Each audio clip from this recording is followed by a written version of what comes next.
Kasus dugaan tindak pidana korupsi melibatkan pengusaha ternama Haji Alim harus tetap mengedepankan asas praduga tak bersalah, serta juga Kejaksaan Negeri Musi Banyuasin harus dapat membuktikan unsur pemalsuan surat tanah dalam kasus ini. Disampaikan oleh pengamat hukum Nur Mala, dalam kasus dugaan korupsi yang melibatkan pengusaha Haji Alim, pentingnya penegakan hukum yang mengedepankan asas praduga tak bersalah karena hingga saat ini belum ada kekuatan hukum yang pasti atas kasus tersebut. Nur Mala juga menyampaikan jika unsur melawan hukum dalam kasus pemalsuan dokumen surat tanah harus dapat dibuktikan secara objektif oleh pihak kejaksaan agar perkara ini dapat diproses secara adil dan transparan. Selain itu juga ditegaskan Nur Mala, pentingnya kehati-hatian dalam menilai kerugian negara yang mungkin timbul dari kasus ini sebelum menyimpulkan kerugian negara tersebut. Penegakan hukum yang benar-benar mengedepankan asas praduga tidak bersalah. Ya.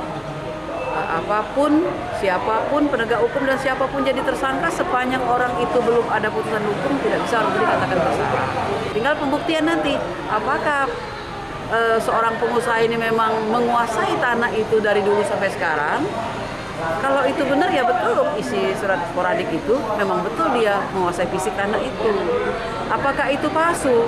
Lihat dulu. Kalau palsu berarti ada yang asli, ada yang dibuat seolah-olah ini asli. Itu yang namanya palsu. Tinggal pembuktian. Kalau saya balik lagi ke penegakan hukum yang benar-benar objektif.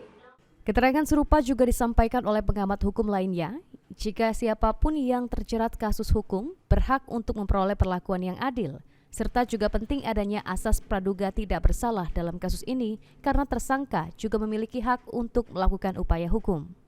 Jadi intinya belum ada sepenuhnya bahwa tokoh masyarakat Pak Haji Alim itu ditetapkan tersangka oleh Kajari Muba, masih adalah. Selain kalau ini upaya-upaya hukum lain lah, karena kan posisi dia dituduh dengan pasal diduga ya, pemalsuan surat. Yang masalah itu masalah ganti rugi lahan yang dikabarkan bahwa itu masalah ganti.